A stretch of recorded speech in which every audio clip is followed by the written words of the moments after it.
प्रश्न बघा, एका वस्तूची किंमत 50% वाढवून पुन्हा ती 50% कमी केली तर त्या व्यवहारात किती टक्के नफा किंवा तोटा होईल?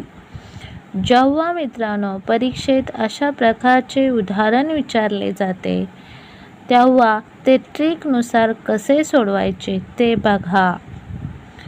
मित्रांनो, उदाहरणामध्ये जेव्हा वस्तूची किंमत वाढवून ती पुन्हा कमी केली जाते तेव्हा त्या व्यवहारामध्ये तोटा असतो.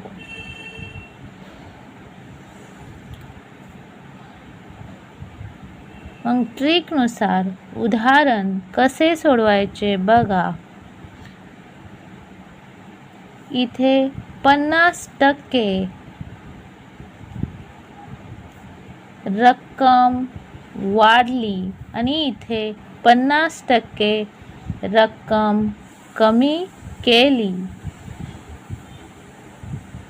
म्हणून शून्याला 0 कट करायचा आणि या दोघांचा गुणाकार करायचा. 5 गुणिले 5,